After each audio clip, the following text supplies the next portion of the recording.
राजा अजातशत्रु का राज्य बहुत अच्छा चल रहा था, किंतु कहते हैं ना कि समय हमेशा एक जैसा नहीं रहता।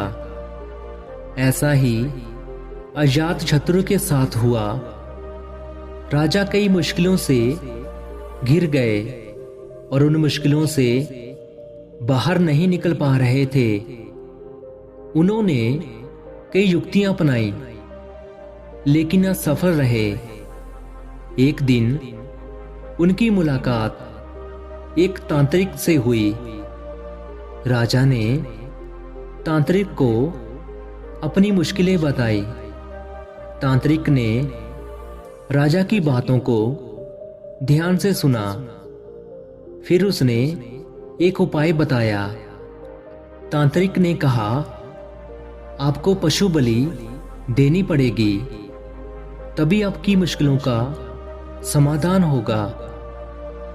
पहले तो राजा काफी सोच विचार में पड़ गया, लेकिन उन्हें जब कोई भी रास्ता ना दिखा तो उन्होंने तांत्रिक की बात मान ली।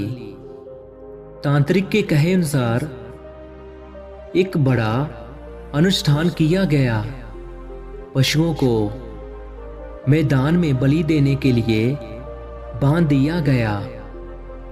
संयोगवश उस समय महात्मा बुद्ध राजा के नगर में पहुंचे। वह उसी स्थान से गुजर रहे थे।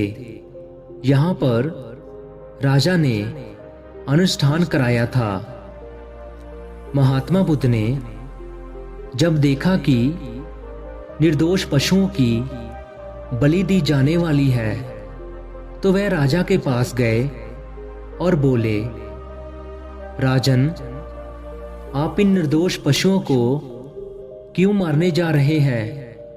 राजा बोले, महात्मा जी, मैं इन्हें मारने नहीं, अपितु राज्य के कल्याण के लिए इनकी बलि देने जा रहा हूं, जिससे सारे राज्य का कल्याण होगा। महात्मा बुद्ध बोले, क्या किसी निर्दोष जीव की बलि देने से किसी का भला भी हो सकता है? थोड़ा सा रुककर महात्मा बुद्ध ने जमीन से एक तिनका उठाया और राजा को देते हुए बोले, इसे तोड़कर दिखाएं। राजा ने तिनके के 2 टुकड़े कर दिए। बुद्ध बोले, इसे अब पुण्य जोड़ दे। राजा बोले, महात्मा जी, ये आप कैसी बातें कर रहे हैं? इसे तो अब कोई भी नहीं जोड़ सकता।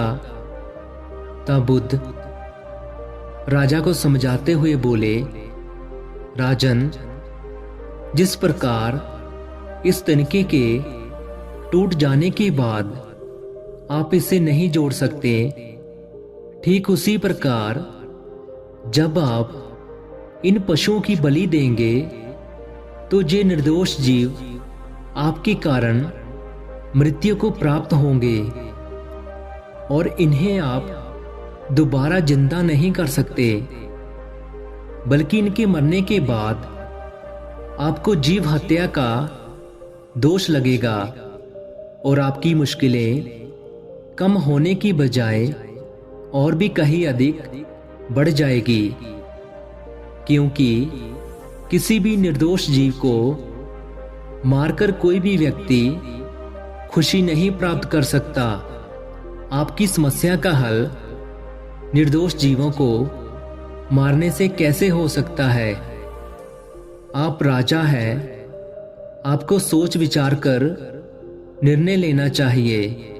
अगर आप सच में अपनी मुश्किलों का हल चाहते हैं तो दिमाग से काम लीजिए। मुश्किलें तो आती जाती रहती है, यही जिंदगी का सच है। किसी निर्दोष जीव को मारने से समस्या नहीं समाप्त होगी, बल्कि उसका हल आपको बुद्धि से ही निकालना होगा। बुद्ध की बात सुनकर अजात शत्रु उनके चरणों में गिर पड़े और अपनी भूल की क्षमा मांगने लगे। अजात शत्रु ने ऐलान कर दिया कि अब से उनके राज्य में किसी निर्दोष जीव की हत्या नहीं की जाएगी। दोस्तों, अपनी मुश्किलों का हल किसी जीव की हत्या करने से नहीं हो सकता। परमात्मा ने ही हम सबको बनाया है और किसी को भी किसी को मारने का परमात्मा ने हक नहीं दिया।